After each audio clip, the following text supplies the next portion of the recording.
I'm Dr. Vibha Dhawan, Director General of the Energy and Resources Institute, commonly called TERI. Today we are talking not just energy security, we are also talking about energy that is green.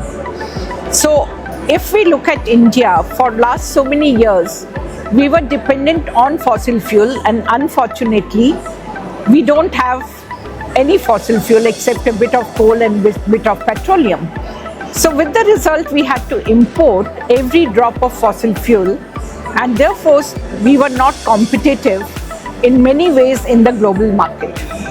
Today, what has happened in last few years through the development as well as innovations, that renewable has become a reality.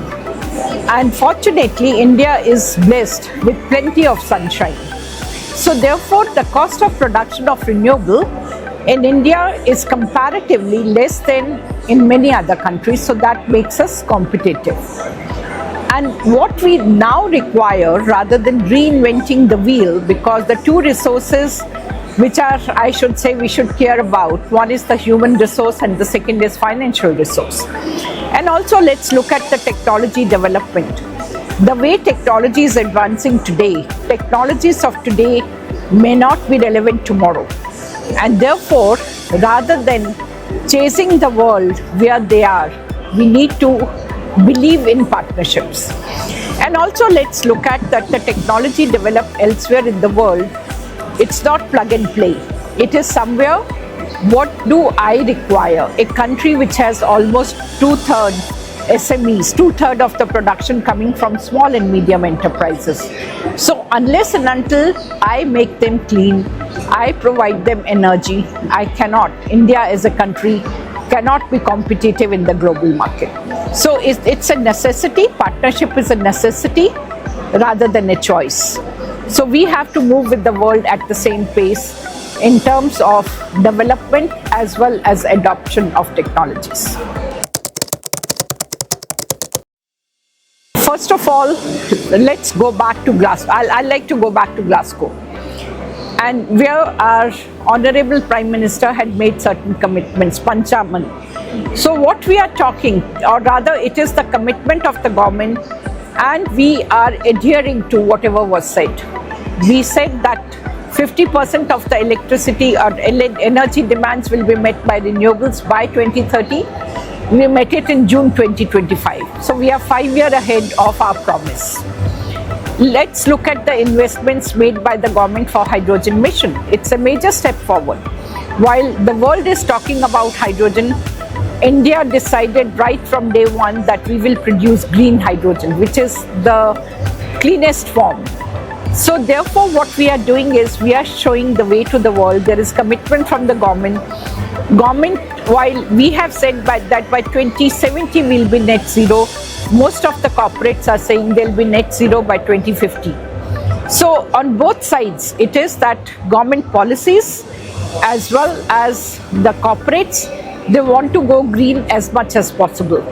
And the other thing I like to mention, unlike many other countries, because they have to think twice, they already have large infrastructures dependent on fossil fuels, but we have to build new, and therefore we have the option of building that infrastructure green.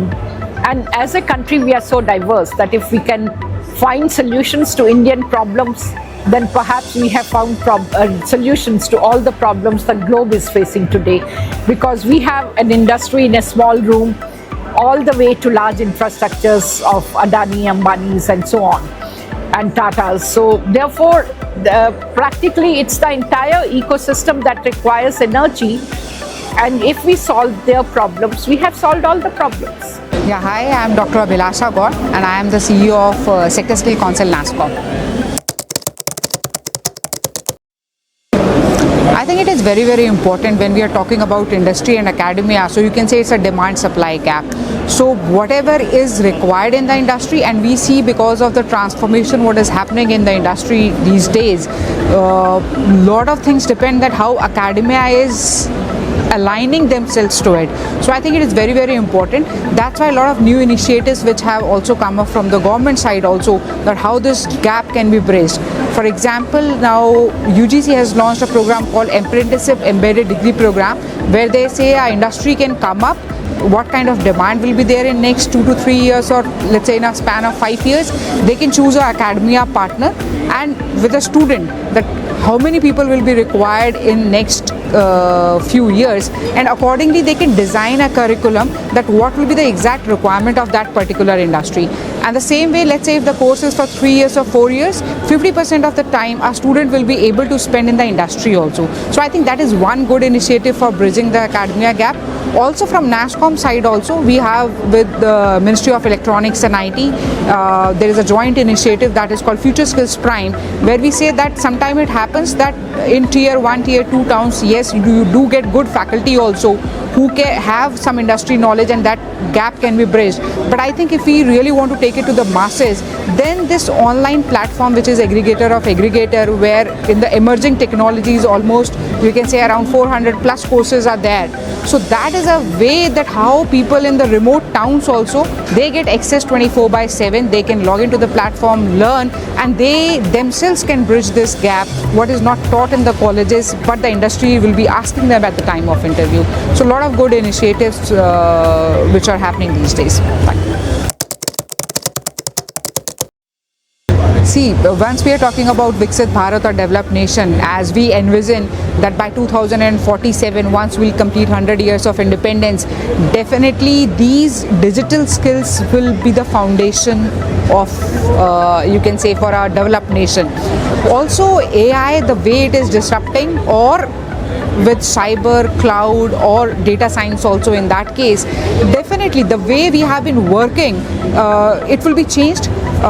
Also, as per the World Economic Forum report of Future of Jobs, which came in January 2025, that also says that in the coming years, almost 92 million jobs will be I mean, you can say will go away from the job market, and almost 170 million new jobs will come.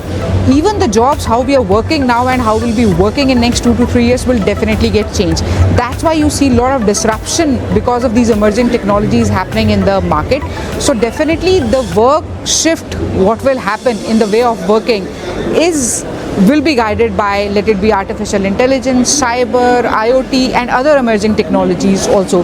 So I think as an individual, if you really want to be in market and you want that you should be updated with the kind of transformation what is happening in the industry, so one has to upskill themselves into the emerging technologies. I'll not say that everybody has to become a expert into the technology, but at least a basic digital literacy or a technical literacy what is required, not only if you want to join IT sector, but if you want to join logistics, supply chain, finance, or even healthcare, then also the knowledge of these technologies will definitely playing a very, very important role in that case.